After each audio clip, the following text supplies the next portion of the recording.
أعوذ بالله من الشيطان الرجيم بسم الله الرحمن الرحيم الحمد لله الذي جعل لكل شيء سببا بالمشيئة والصلاة والسلام على ترجمان ألوهيته ودليل وحدانيته سيدنا محمد المبعوث بباهر المعجزات لتأييد رسالته وتصديق هدايته وعلى آله وأصحابه وأتباعه أجمعين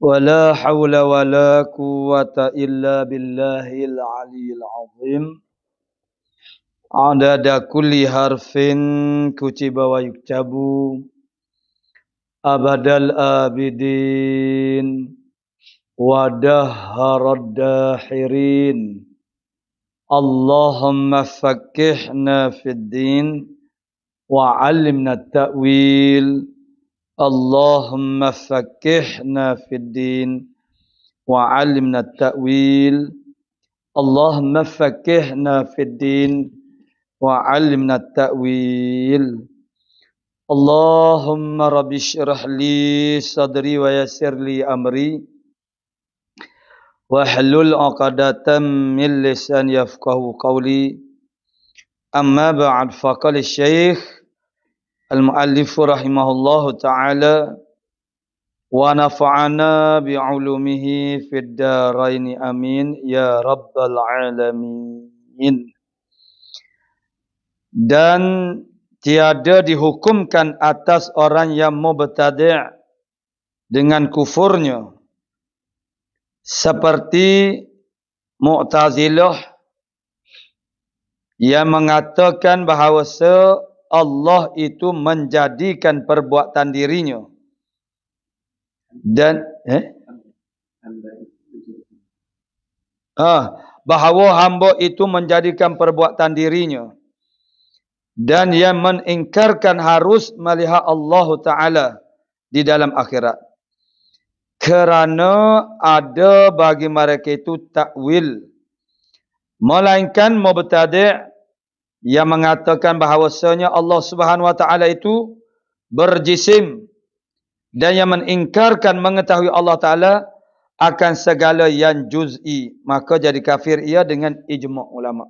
Kalau muallifur rahimahullah taala, jadi kata muallif kita rahimahullah taala, dan tiada dihukumkan atas orang yang mubtadi'. Mubtadi' ni maksudnya orang yang melakukan bid'ah. Jadi orang yang melakukan bid'ah itu dipanggil mubtadi', mubtadi'un. Jadi makna bid'ah ni, itu kita kena faham. Makna bid'ah dengan secara baik ni. Maksudnya ni, ta'rif dia tu macam-macam lah orang beri ta'rif. Jadi bid'ah ini jangan kita faham kata apa yang tak dilakukan oleh Rasulullah itu bid'ah, selalu tu tidak. Kalau kita boleh ambil salah satu daripada ta'rif bid'ahnya ialah dia panggil ihdatsu i'tiqadin, mengadakan i'tiqad. Ini kita belajar dalam akidah tauhid, itu i'tiqad lah, masalah i'tiqad. Ihdatsu i'tiqadin au qaulin au fa'lin.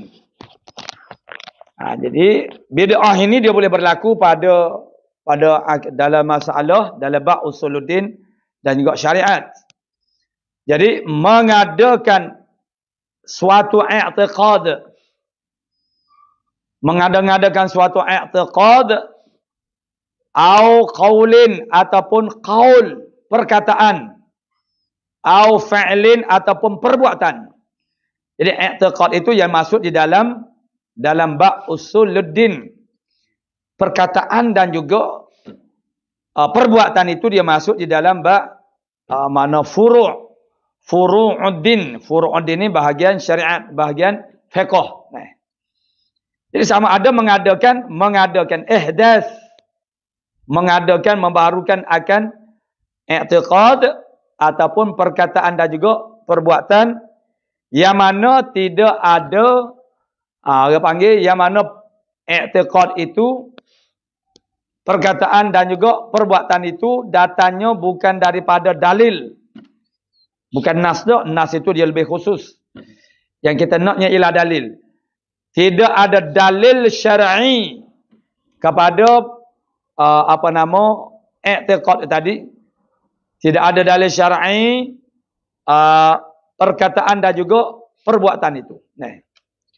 Maka dalil syar'i ini boleh saja Al-Quran, boleh saja hadis. Yang mana dalil itu dia ada huk mantuk, dia ada mafhum. Mantuk itu dia daripada mantuk ni kata-kata dalil itu sendiri. Al-Quran lah, ada hadis kemudian daripada dalil itu mantuk, dia panggil mantuk itu kata-kata dalil, matan. Kalau tidak ada ihtimal makna hanya satu saja, nama dia nas. Itu yang dikatakan nas. Kalau ada ihtimal makna yang kedua, yang ketiga, nama dia az-zahir. Itu dia panggil mantuk. Kemudian dia ada pula mafhum. Dalil itu secara mafhum. Mafhum itu ada pelbagai. Contohnya, wala taqul lahuma uffin. Jangan kamu katakan bagi kedua mereka itu, yang ibu bapa kamu, jangan kata uff. Lalu bagaimana memukul kedua ibu bapa? Secara mantuknya tidak ada. Mantuk ni makna kata-kata Quran hadis tidak ada yang melarang daripada memukul kedua ibu bapa. Maka difahami daripada dalil tadi. Wala taqul lahuma uffin. Jangan kamu mengatakan bagi kedua mereka itu, yakni ibu bapa kamu, dengan kata uff. Jadi kalau berkata uff kepada dua ibu bapa pun tak boleh, maka memukul mereka itu adalah min tariqil aula. Lebih-lebih lagi lah tidak boleh. Itu dia panggil apa dia? Mafhum. Mafhum aulawiyah. Mafhum dari sudut terlebih utama. Kalau kata kepada kedua ibu bapa tak boleh, lalu memukuli dia lagi-lagi lah tidak boleh. Itu dia panggil mafhum. Jadi kalau i'tiqad, perkataan dan juga perbuatan itu ada dalilnya secara nafsi ke, secara zahir ke, mantuknya, secara mantuk ke dia, secara mafhum ke dia. Maka dia bukan bid'ah, walaupun Nabi tidak mengerjakannya. Nabi tak buat, tapi ada dalil. Ada dalil dan ada petunjuk daripada para sahabat Nabi sallallahu alaihi wasallam. Ana sabda Nabi sallallahu alaihi wasallam, ashabi kan nujum. Sahabat-sahabat aku itu seperti bintang penunjuk. Bi ayyihim muqtadaitum ihtadaitun. Dengan mana-mana seorang daripada para sahabat itu yang kamu ikut, kamu akan mendapat petunjuk. Jadi mana i'tiqad tadi, perkataan tadi, perbuatan tadi ada dalil syar'i. Dalil syar'i itu maknanya Al-Quran dalam bentuk nas ko, dalam bentuk mantuknya, kata-katanya, dan kata-katanya sama ada nas ataupun zahir. Kemudian ada yang mafhum, mafhum daripada mantuk itu. Jadi mafhum daripada mantuk itu, bahawasanya benda ni ada. I'tiqad ini tidak bercanggah. Kemudian selain daripada itu, maknanya bahawa i'tiqad perkataan dan perbuatan itu ada di bawah mana-mana qawaidil fiqhiyah. Kaedah-kaedah fiqh. Kaedah-kaedah fiqh ni dibina di atas dalil-dalil syarak. Tu. Dia ada dalil dia, ada asal dia. Cuma maknanya kita orang awam ni kita tidak memahami dalil itu. Okey, itulah yang akhirnya diproses jadinya ialah qawaidul fiqhiyah. Kaedah-kaedah fiqh. Mana kalau ada di mana-mana di dalam mana-mana kaedah fiqhiyah, maka itu pun juga tidak bid'ah lagi. Dan apa saja sumber hukum Islam yang diiktiraf dan iktibarkan oleh para alim ulama, kalau ianya itu maksudnya i'tiqad, perkataan dan perbuatan itu masuk di dalam mana-mana sumber hukum dalam agama kita, maka itu adalah mana tidak bid'ah. Jadi orang yang melakukan bid'ah itu dinamakan mubtadi'. Jadi mubtadi' ini ada yang mengkufurkan, ada yang tak mengkufurkan. Maksudnya perbuatan bid'ah tu ada sampai peringkat boleh jadi kafir. Iaitu dia panggil yang mengkufurkan orang yang melakukan bid'ah itu. Yang menjadikan jatuh dalam kufur orang yang melakukan bid'ah itu. Dan satu lagi bid'ah yang tak sampai tahap kepada jadi kufur orang yang melakukan bid'ah itu. Tapi dia tetap bid'ah lah. Jadi itu mubtadi'. Mubtadi' maksudnya orang yang melakukan bid'ah. Jadi kata mu'alif kita rahimahullah ta'ala, dia kata tiada dihukumkan atas orang yang mubtadi' dengan kufurnya. Tidak dikatakan, makna tidak dihukumkan seorang yang mubtadi' ini dengan kufurnya. Malaikat mubtadi' ataupun bid'ah yang jenis jadi kafir. Itu ada disebut di bawah. Jadi daripada ini kita dapat fahamlah bahasanya bid'ah itu ada dua. Satunya bid'ah yang tak sampai jadi kufur. Ataupun sampai jadi kufur. Dan bid'ah itu sendiri. Al-Imam Syafi'i dia bahagikan kepada hasanah dan juga sayyi'ah. Kemudian Iz Ibn Abdissalam Sultan Ulama membagikan bid'ah itu kepada hukum taklifiyah syar'iyah yang 5 itu. Maksudnya ada yang ihdas itu kadang-kadang ada yang wajib, ada yang yang sunat, ada yang makruh, ada yang haram. Tapi dia tak jatuh kepada jadi kafir. Tapi ada juga setengah daripada bid'ah itu menyebabkan jadi kafir orang yang melakukan bid'ah itu. Jadi para mubtadi' itu. Jadi pada dasarnya tidak dihukumkan atas orang yang mubtadi' dengan kufurnya. Mana tak jadi kafir orang yang melakukan bid'ah. Seperti mana? Seperti Mu'tazilah yang mengatakan bahawa hamba itu menjadikan perbuatan dirinya sendiri. Ini telah kita belajar dulu dalam bab irada, qudra, wahdaniyah. Jadi Mu'tazilah dia mengatakan Mu'tazilah ini diwakili oleh satu kumpulan pula nama dia Qadariyah. Jadi Qadariyah yang Mu'tazilah ni. Dia Qadariyah tu pula dia ada dua, satunya Qadariyah yang awal di zaman sahabat lagi. Di zaman sahabat ada dah satu kumpulan yang digelar sebagai Qadariyah, iaitu mereka yang menolak qada dan qadar Allah Taala, salah satu daripada rukun iman.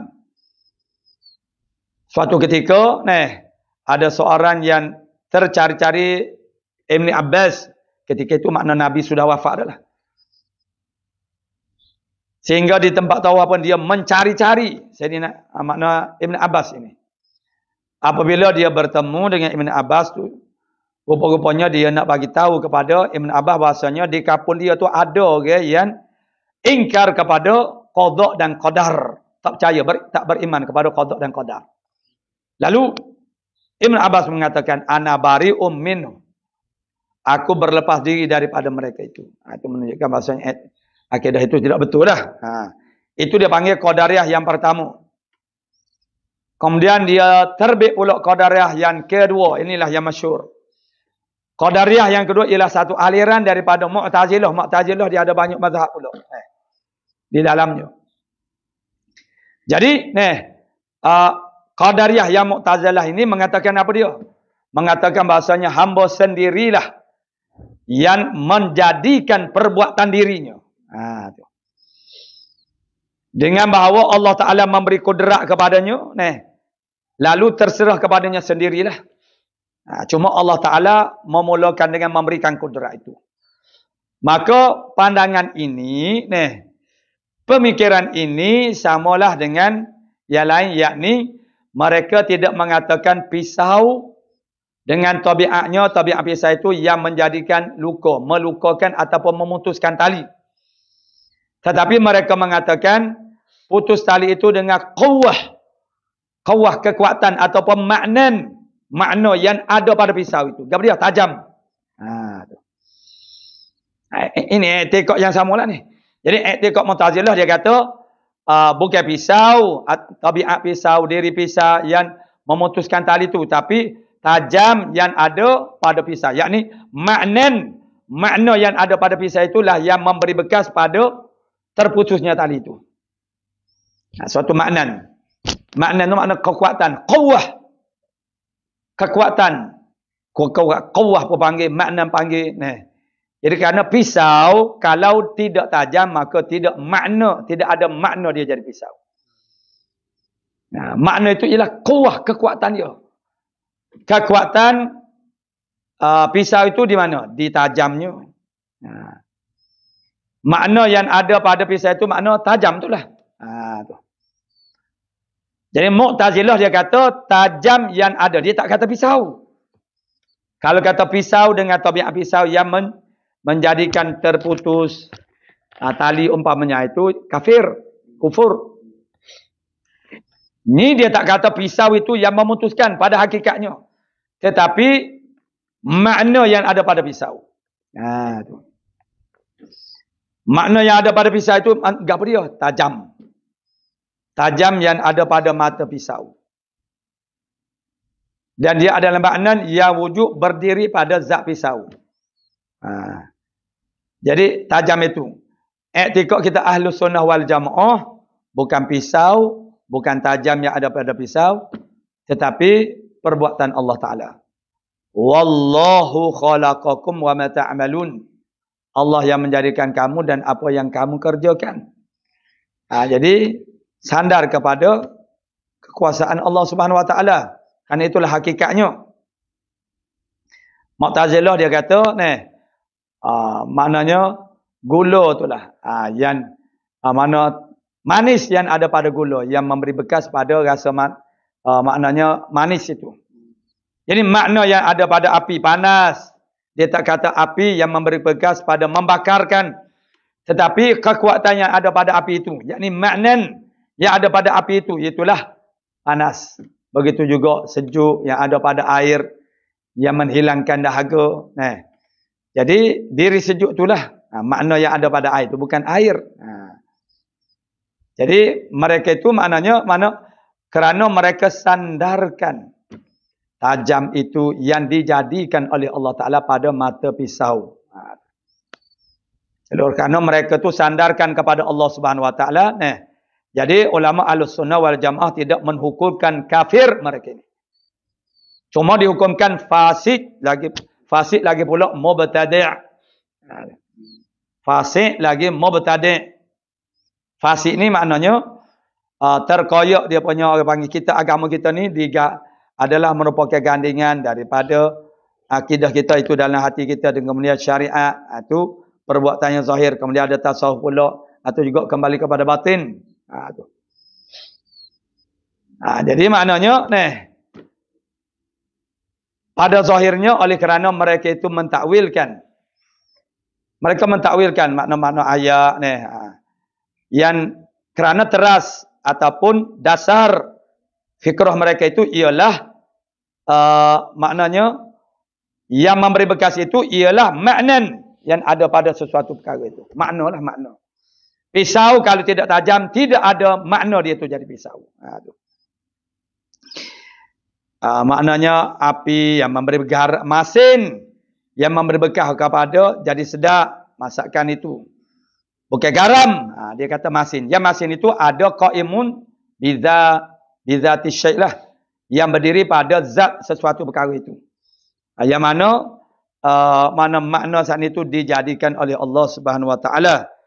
Itu kita telah berbicara dalam tajuk wahdaniyah pun ada. Allah Taala pada perbuatan.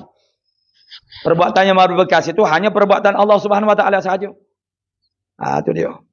Jadi, tiada dengan sebab itu tidak dihukumkan orang yang mau bertadek itu dengan kufur. Seperti mereka mengatakan, hamba itu sendirilah yang menjadikan perbuatan dirinya. Dan yang mengingkarkan harus melihat Allah Ta'ala di dalam akhirat kelak. Mu'tazilah juga. Mu'tazilah dia kata kita tak dapat melihat Allah Ta'ala di akhirat kelak.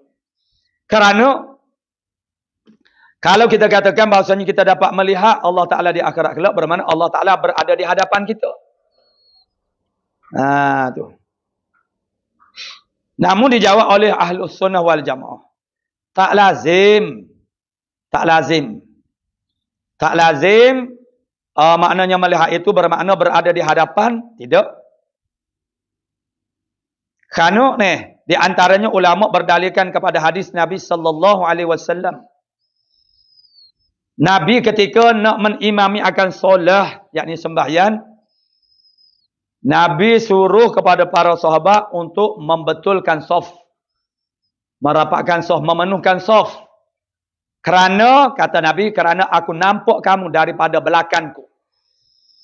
Maksudnya Nabi ni dia boleh nampak apa yang ada di belakang dia.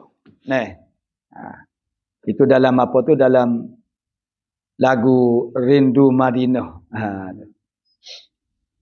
Nabi itu nampak daripada hadapan dan belakang tu serentak. Itu ada. Jadi Nabi nampak apa yang ada di belakangnya. Bukan ada side mirror, tidak. Back mirror, tidak. Tak ada. Nabi boleh nampak. Itu makhluk. Makhluk pun boleh nampak. Tidak semestinya. Ni nak menafikan kata hujah orang Mu'tazilah. Bila kita kata tengok atau lihat, bermakna ada di depan kita. Jadi ulama Ahlussunnah wal Jamaah kata tak semesti, tidak lazim dia panggil. Tidak lazim orang panggil tengok tu kena ada depan tu, tidak. Dalil dia ialah Nabi, dia mengatakan betulkan saf, rapatkan saf kerana aku nampak kamu daripada belakang. Nabi tak berpaling. Jadi kalau macam kita sekarang ni jadi imam, kita kena berpalinglah untuk memastikan makmum itu telah merapatkan saf dan menyamakan saf. Tu kena berpalinglah. Kalau kita tu nak pastikan Nabi tak berpaling kerana itu mukjizat bagi Rasulullah sallallahu alaihi wasallam. Jadi nak ayatnya melihat itu tak semestinya duduk di hadapan. Sebab Nabi itu makhluk. Makhluk pun ada juga yang namanya melihat, bukan duduk di hadapan. Jadi kalau Allah Subhanahu wa taala mimbabil aula, makna lebih-lebih lagi lah. Kerana Allah Taala tu menyalahi dengan kaifiat kita makhluk. Jadi Mu'tazilah dia wa'ana lagi, dia kata kita tak dapat melihat Allah Ta'ala di akhirat kelak. Hujah dia seperti tadilah, hujah akliyah dia. Bagaimana dengan ayat-ayat Al-Quran yang secara sorehnya, secara jelas, terang bahasanya, menunjukkan bahasanya kita dapat melihat Allah Ta'ala. Itu ditakwil oleh mereka. Mereka bukan tolak ayat Quran itu. Itu yang tidak, dengan sebab itulah mereka tidak dihukumkan kafir. Mereka menerima ayat itu, tapi mereka takwil dengan tidak ada alasan yang munasabah untuk takwil. Tak berhajat kepada takwilnya, kita takwil. Misalnya dalam surah Al-Qiyamah. Wujuhun yawma idhin nadhirah ila rabbiha nazirah. Wajah-wajah mereka itu, yakni orang-orang yang beriman, berseri-seri, bercuaca. Limadha, kerana apa? Kepada Tuhan mereka melihat nazirah. Nazirah itu memandang kepada Allah Ta'ala. Lalu Mu'tazilah dia takwilkan nazirah itu kepada muntazirah. Muntazirah makna tertunggu-tunggu. Wujuhun yawma idhin nadirah ila rabbiha nazirah. Wajah mereka itu, yakni orang beriman, berseri-seri, ceria kepada Tuhan mereka. Mereka menunggu-nunggu rahmat daripada Tuhan. Dia takwil kepada makna tu, menunggu-nunggu. Nazirah maknanya melihat dengan mata lendir. Tetapi dia takwilkan kepada muntazirah, menunggu-nunggu. Maka oleh kerana mereka bukan tidak terima ayat ini, tetapi mereka mentakwilkan kepada makna yang lain dengan tidak ada berhajat kepada nak mentakwilkan dia. Tu. Yang kedua dalilnya ialah tu. Kemarin. Kita Muslim. Kita belajar kitab Muslim, apa kata Nabi? Satarawnahu kama ra'aitahu. Kama ra'aital qamara fi lailatul badri. Nabi kata macam tu. Kamu akan dapat melihat Allah Ta'ala di akhirat kelak sebagaimana kamu melihat bulan pada malam penuh purnama. Jadi maksudnya ialah sahabat-sahabat ini dia ada di kalangan mereka itu yang ialah risaulah. Kerana dia tergolong daripada orang-orang yang keadaan tubuh badannya agak rendah. Mana renek. Renek tu makna gendah. Gendah sangat. Jadi mereka berfikir bahawasanya di akhirat kelak, kalaupun dapat melihat Allah Subhanahu Wa Taala. Tetapi kalau ada orang yang besar, ada orang yang tinggi apa, maka terhalang mereka itu dapat melihat Allah Taala dengan jelas. Maka Nabi kata macam ini ialah untuk nak meredakan ataupun apa nama, untuk nak menghapuskan keraguan mereka. Bahasanya satarawnahu kama ra'aital qamara fi lailatul badri. Kamu akan dapat melihat Allah Subhanahu Wa Taala supaya kamu melihat bulan pada malam penuh purnama. Maksudnya sesiapa pun tidak terhalang dapat melihat bulan purnama itu. Maknanya maksudnya peluang untuk melihat Allah Ta'ala di sana itu makna sama. Tidak ada sesiapa yang terhalang pandangannya dengan orang lain. Tidak begitu. Jadi begitu Nabi kata satarawnahu. Jadi hadis ini juga hadis sahih menjadi dalil bahasanya Allah Ta'ala boleh dilihat di akhirat kelak. Dia yang ketiganya umpamanya ialah dalam surah Al-Mutaffifin.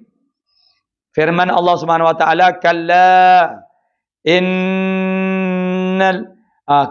innahum ar-rabbihim yawma idzil lamahjubun. Maknanya, kalla, makna ketahui alim bahasanya, innal kafirin. Sesungguhnya orang-orang yang kafir itu, daripada Tuhan mereka itu terhijab, yakni tak dapat melihat. Jadi mafhumnya macam mana? Ini dia panggil mafhum.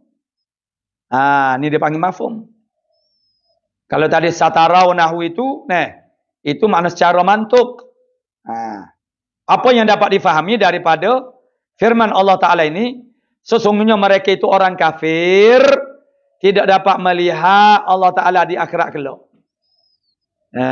Bermakna orang beriman dapat. Sebab apa dikatakan begitu? Kerana kalaulah orang kafir pun tak dapat, kalaulah orang beriman pun tak dapat melihat Allah Ta'ala, maka tidak perlukan lagi ayat yang seumpama itu. Maknanya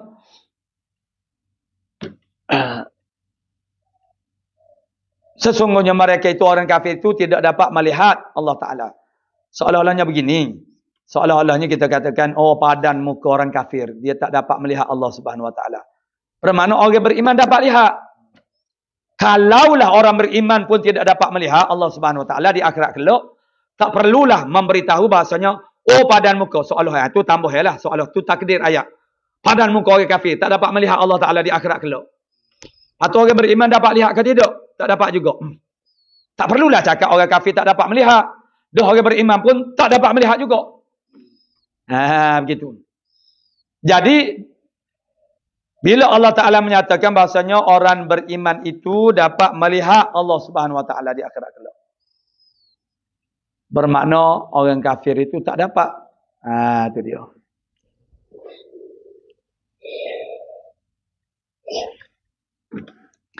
Jadi semua dalil-dalil ini adalah maknanya ditakwil oleh Mu'tazilah supaya kena dengan dasar mereka itu. Jadi namun ulama Ahlus Sunnah wal Jamaah tidak menghukumkan kafir. Sebab bagi mereka itu ada takwilan. Ya Quran itu jangan tolak terus. Tidak ditolak, tapi makna mubtadi'. Mubtadi' ini pun bersalah, kesalahan dia. Lepas daripada kufur, kesalahan yang besar itulah bid'ah. Tapi bid'ah itu perlu difahami dengan secara yang baiklah. Qala mu'allifu rahimahullah ta'ala mengatakan bahawa Allah Subhanahu wa taala itu berjisim.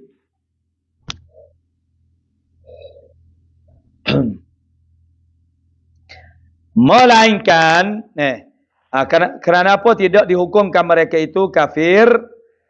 Mu'tazilah saat ini kerana ada baginya mereka itu takwil. Mereka ada takwil. Melainkan mubtadi' yang mengatakan bahawasanya Allah Ta'ala itu berjisim. Ini kafir, jadi kafir. Allah Ta'ala itu berjisim. Allah Ta'ala itu berjisim. Berjisim makna beranggota lah. Anggota itu makna jisim lah. So, sebagaimana yang telah kita ikuti dalam pelajarannya dulu. Jadi hak ini dia jadi kafir. Jadi bid'ah saat itu ada yang tak jadi kafir dengan melakukan bid'ah itu, ada yang jadi kafir. Yang jadi kafir itu seumpamanya lah. Yang mengingkarkan mengetahui dan yang mengingkari mengetahui Allah Ta'ala akan segala yang juz'i. Maknanya Allah Ta'ala hanya tahu secara kuli, menyeluruh. Tapi tidak mengetahui secara juz'i. Contohnya kita kata dinding ini. Dinding binaan ini dibuat daripada pasir, simen dicampur air. Itu secara. Tetapi di dalam dinding ini boleh jadi ada semut, boleh jadi ada rumput dan apa-apa saja. Semasa tukang rumah itu membancuh simen dengan pasir itu, masa tu boleh jadi masuk rumput.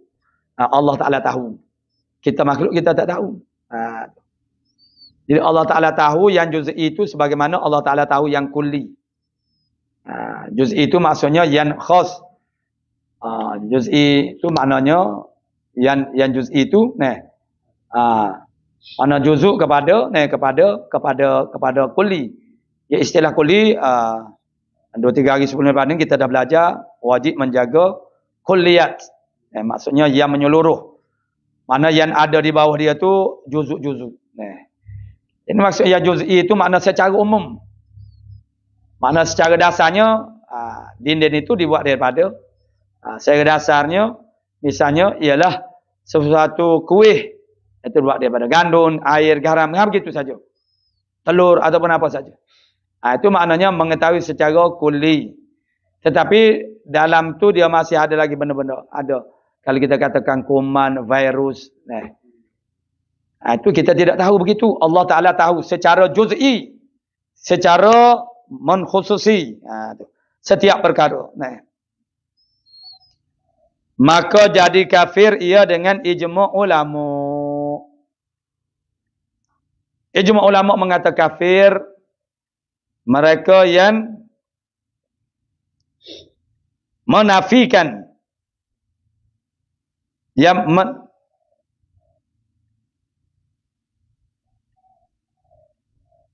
membid'ahkan misalnya. Maka jadi kafir ia dengan ijma'. Jadi.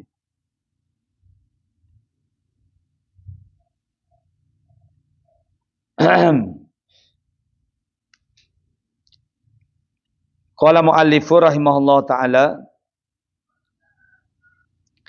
dan wajib atas mukallaf taubat daripada dosa dengan bersegera dan jika dosa kecil sekalipun.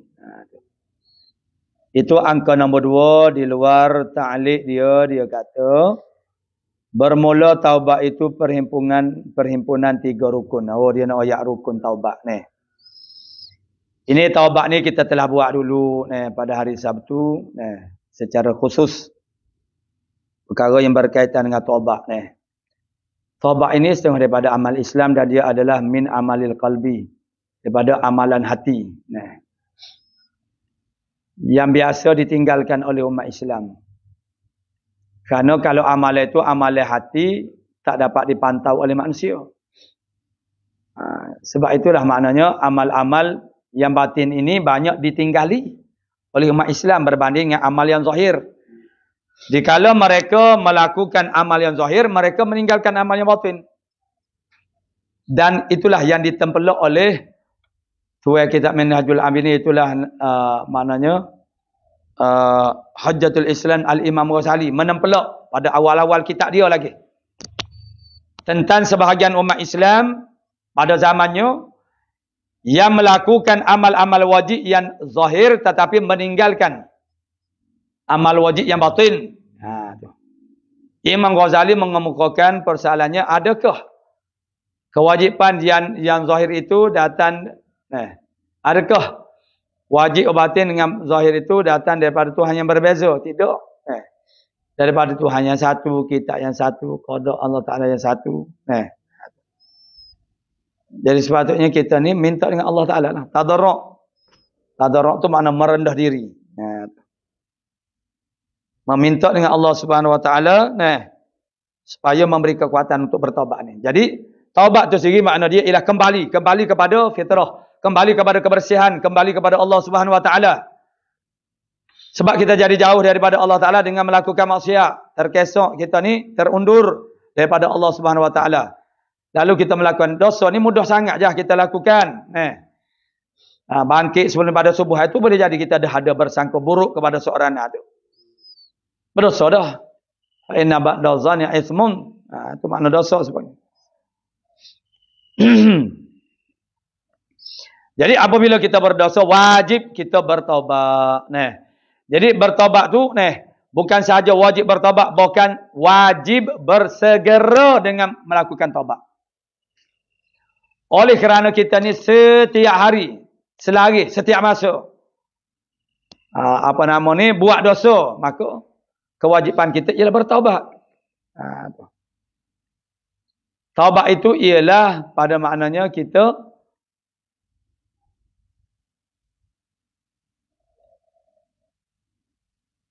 mari dah. Apabila kita berdosa wajiblah kita bertaubat. Jadi walaupun kata muallif kita rahimahullah taala daripada dosa kecil sekalipun jangan kita pandang mudah. Sebab itulah kita kena muhasabah. Muhasabah diri, yakni amalan-amalan kita, barulah kita tahu kita ni banyak dosa. Bila kita tahu kita ni banyak dosa, masa itulah kita nak jadi insaf, malu kepada Allah Subhanahu Wa Taala. Kalau kita tidak audit, kita tidak kira, kita perasan kata kita ni banyak melakukan kebajikan, tidak ada, kalau ada pun sedikit-sedikit saja daripada maksiat. Jadi taubat ini adalah peluang kedua yang Allah Ta'ala beri kepada kita untuk menuntut keredaannya. Ya, kerana kata guru, apa yang kita nak di dunia ini ialah dua perkara. Yang pertama, maghfiratullah, ataupun keredaan Allah Ta'ala terhadap kita. Yang keduanya ialah keredaan yang kedua ialah al-maghfirah, keampunan daripada Allah Ta'ala. Hakikatnya mardatillah. Maghfirah itu, keampunan itu terhadap dosa ialah bila Allah Ta'ala ampun, Allah Ta'ala hapuskan dosa saat ini. Allah Ta'ala hapuskan pada tandanya di buku, di hati. Jadi kewajipannya ialah segera bertaubat. Jadi kata mu'alif kita rahimahullah ta'ala, jadi wajib atas tiap-tiap mukallaf taubat daripada dosa dengan bersegera. Jadi sekarang kalau kita tidak bertaubat, kita dianggap berdosa, salah bukan kerana tak bertaubat, tetapi kerana menangguh-nangguhkan taubat. Kepada suatu masa yang kita tidak yakin kita masih lagi boleh hidup. Jadi wajib bersegera. Jadi kita menangguh-nangguhkan taubat itu kita berdosa. Bukan berdosa kerana tak bertaubat, sebab dikirakan dosa meninggalkan suatu kewajipan itu ialah apabila tamat tempoh. Tempohnya. Nah, tempohnya sudah habis. Nah, dan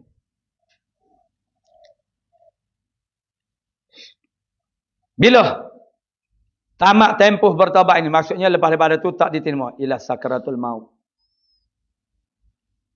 Nyawa duduk pada halkum. Masa tu luputlah masuk untuk bertaubat. Maka masa itulah yang dikirakan sebagai berdosa kerana tak bertaubat. Sekarang kita tak bertaubat daripada dosa-dosa yang ada di tubuh badan kita pakaian. Jadi,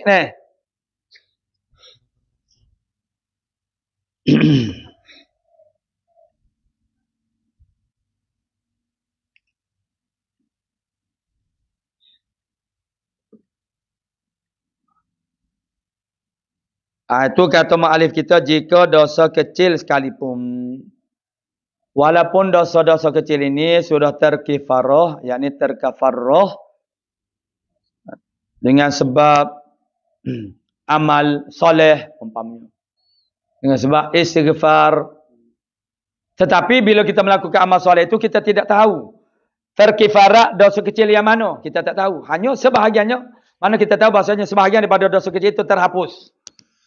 Oleh kerana kita tidak tahu manakah di antara dosa kecil itu yang terhapus dengan sebab istighfar dan juga amal soleh, maka dengan sebab itulah kita kena takyinkan.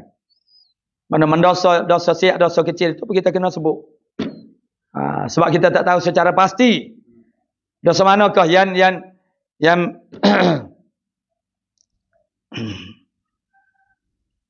yang terkifaratkan dengan amal soleh tadi.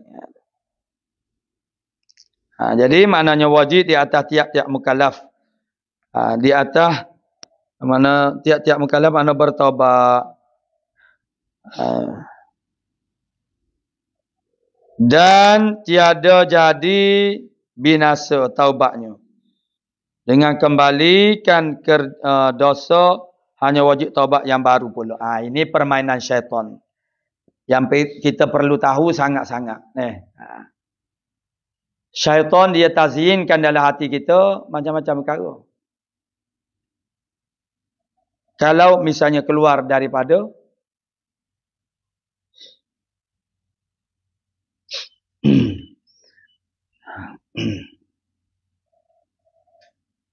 syaitan dia ada permainan dia.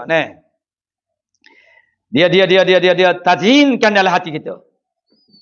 Dia hiaskan dalam hati kita supaya kita ni tidak jadi bertaubat kepadanya. Kepada Allah Subhanahu Wa Taala.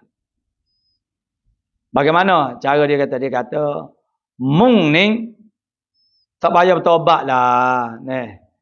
Kerana mung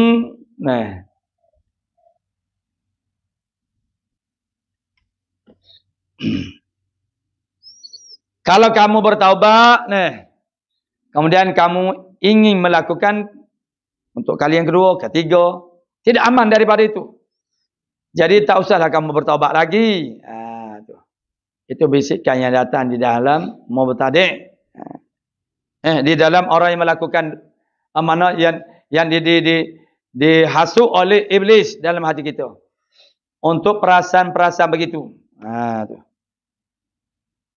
Jadi akhirnya membawa kepada kita suka menangguh-nangguhkan taubat. Begitu juga amal soleh. Kenapa? Karena kita yakin kita tidak akan mati dalam masa yang terdekat. Itu yang dipanggil sebagai amal. Hamzah, mim, lam. Amal.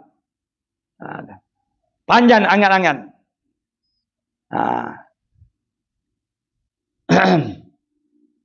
Jadi bila kita yakin kita tidak akan mati dalam masa yang terdekat, jadi kita beranilah nak melakukan maksiat.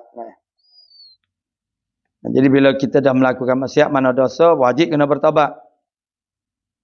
Maka,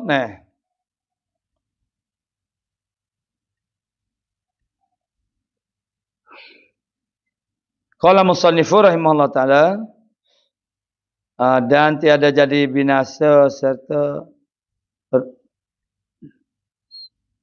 dan tiada jadi binasa taubatnya dengan kembali mengerjakan dosa. Jadi kita buat dosa, kita bertaubat daripada suatu dosa, kemudian kita buat lagi. Lepas daripada bertaubat tu buat pula. Ini syaitan dia nak melemahkan semangat kita supaya kita menangguh-nangguh ke taubat. Jadi kita katakan maknanya tak mengapa, neh. Maksudnya ialah ya kali pertama saya saya berdosa dan bertaubat daripada dosa tu.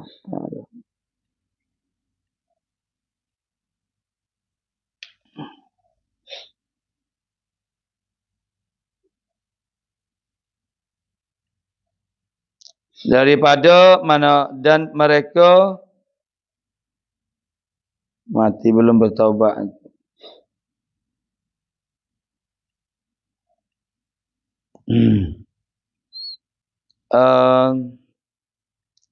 Maknanya daripada dosanya tiada dijazamkan. Qala muallifu rahimahullah taala saat bertaubat wajib kita segera bertaubat.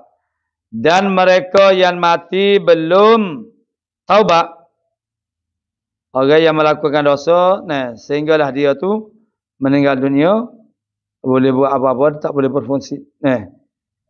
Mati sebelum daripada taubat, orang-orang yang mati dia tu sebelum daripada dia bertaubat daripada dosanya, tiada dijazamkan dia. Tiada diputuskan akan dia. Dengan diazabkan dia dalam neraka. Tak sebenarnya. Kalau Allah Ta'ala nak ampunkan seorang itu, mana dia terampun.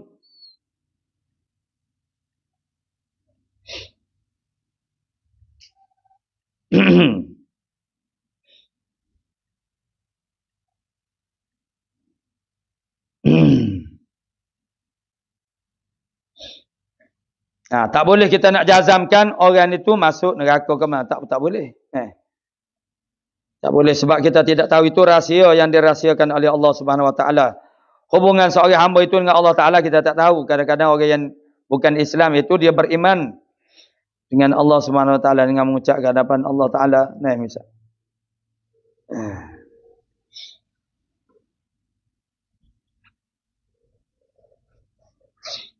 Mengaruh.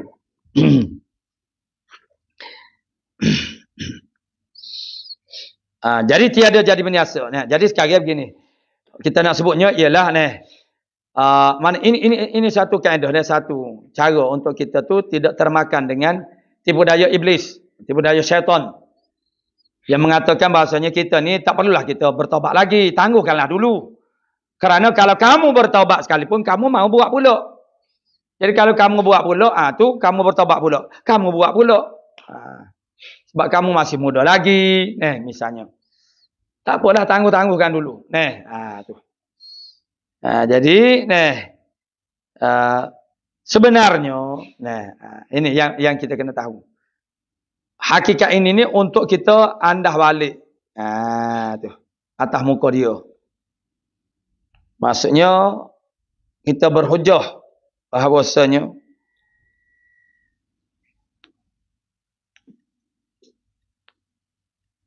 tak boleh kita nak jazamkan dia bahawa dia diazabkan itu kerana harus bahawa mengampuni Allah Ta'ala baginya. Melainkan dosa kufur. Allah Ta'ala mengampunkan dosa itu boleh. Melainkan dosa kufur. Maknanya, kalaulah kita melakukan suatu dosa dan kita bertobat daripada dosa. Kemudian kita buat pula dosa itu. Maka tidak membatalkan taubat yang pertama. Takut ada orang faham bila dah melanggar ataupun maksudnya melakukan maksiat. Sedangkan sudah bertaubat. Dia tidak terbatal. Taubat yang pertama itu tidak terbatal. Hanya wajib bertaubat lain pula. Jadi begitulah keadaan dia. Bila kita buat dosa pula. Yang sama sekalipun. Kita bertaubat pula. Cumanya. Kalau kita benar dengan taubat kita itu. Pasti. Kita semakin tahu rasa tawar. Sehingga tidak ada selera lagi kepada maksiat. Itu tarbiahnya. Jadi maksudnya. Kalau datang dalam hati kita. Dia kata tak payahlah bertaubat sekarang. Awak bertaubat juga nanti-nantilah. Buat maksiat banyak dulu.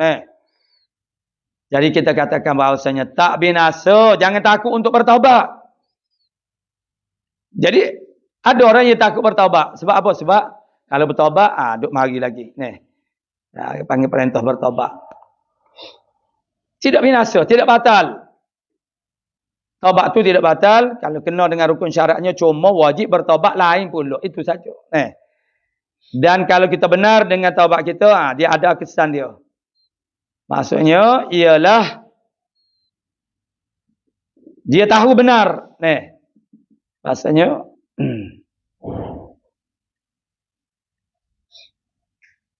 mana orang yang mengingkari taubatnya, maksudnya dia buat perkara yang dia bertaubat dah. Itu tak jadi kufur.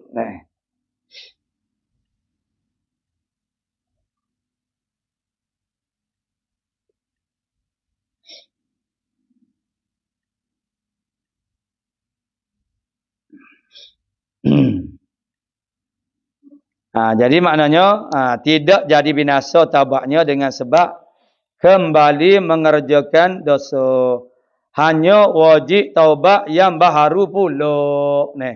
Taubatnya lain. Bagi demikian itu dosa. Walaupun mengerjakan dosa yang dia tu bertaubat sendiri. Jadi itu sebagai motivasi kepada kita untuk sentiasa bertaubat. Jangan andaikan kata nama kaya aku bertaubat, aku buat pula. Jadi kalau buat pula dosa yang sama itu, mana wajib bertaubat lain pula lah. Dan mereka yang mati belum taubat, dia tak ada bertaubat daripada dosanya. Dia ada dosa dan dia tak sempat untuk bertaubat. Tiada dijazamkan, tiada diputuskan oleh hati kita.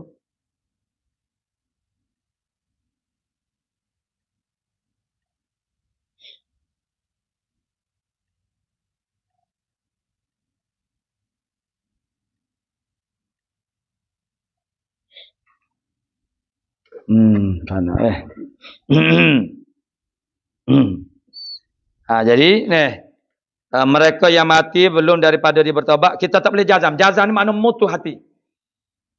Mengatakan secara pasti, garanti. Itu maknanya. Itu perkataan-perkataan yang merujuk kepada jazam. Putus hati. Tidak gogek, aku panggil. Tidak gogek ni tidak bergonjang, boleh dipauk ke tepi ke ini. Itu maknanya tidak mantap lah, tidak kemas. Tidak boleh kita nak jazamkan seorang itu yang dia mati dengan tidak bertaubat kepada Allah Ta'ala. Jazam apa dia? Jazam dengan diazab akan dia. Tak boleh kita jazam begitu. Tu. Kerana harus bahawa mengampuni Allah Ta'ala. Kalau Allah Ta'ala nak mengampuni dia di akhirat-akhirat, itu boleh.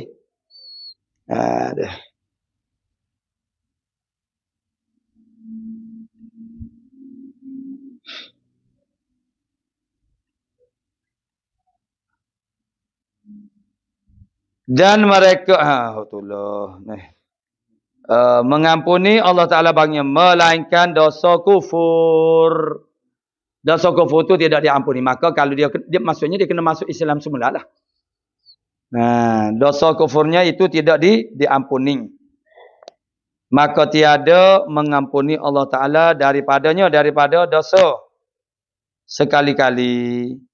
Apabila mati seorang atasnya.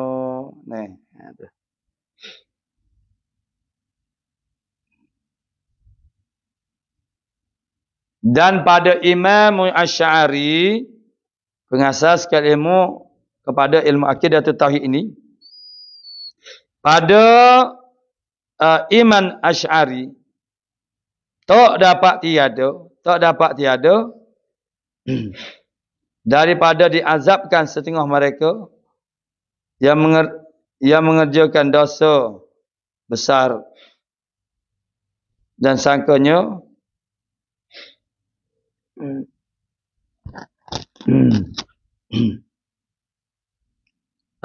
Imam Abu Asy'ari dia kata, setengah mereka yang mengerjakan dosa besar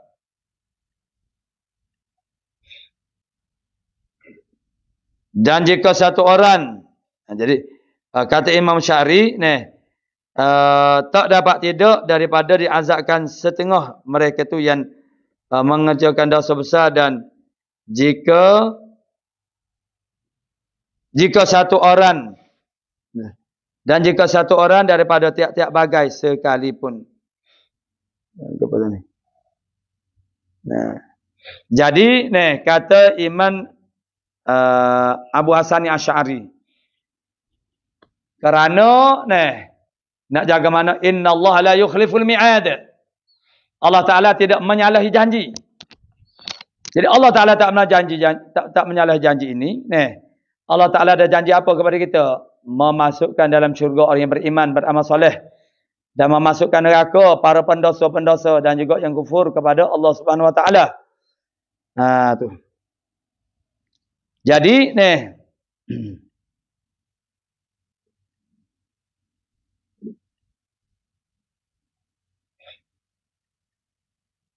wajib memeliharakan hati daripada lagi. Maknanya Imam Asy'ari kata tidak ada daripada orang yang tidak minum ke tidak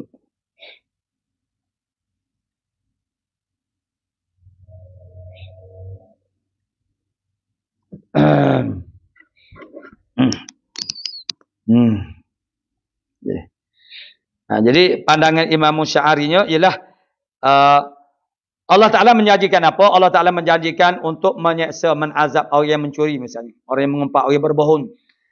Jadi tidaklah orang panggil semestinya Allah Ta'ala itu azabkan semua mereka ni. Hanya satu orang, itu bahagian daripada satu kesalahan itu.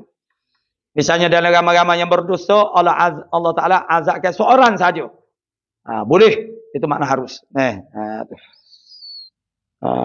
Tak dapat tiada daripada mengadakannya. Seperti mereka yang bahkan setengah mereka yang mengerjakan dosa besar, dan jika satu orang daripada tiap-tiap bagai sekalipun ada wakil dia, jenis-jenis dosa besar itu dilakukan oleh. Jadi tak boleh orang panggil kita tu, mana pandangan Imam Sya'ari maksudnya atau diazab dah.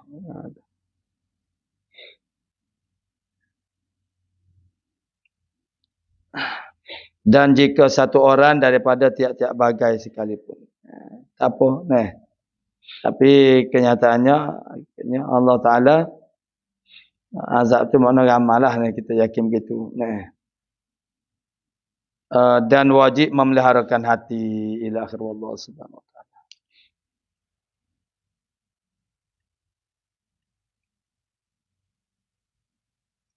A'udzu billahi minasyaitonir rajim. Bismillahirrahmanirrahim.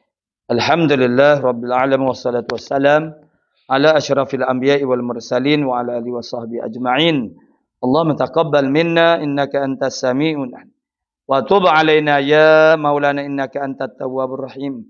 Allahumma inna nas'aluka al-'ilma khaifin wa inabatal mukhbitin wa syukra as-sabin wa tabata as-siddiqin wa sallallahu alaihi Muhammadin wa alihi wasallam. Walhamdulillah.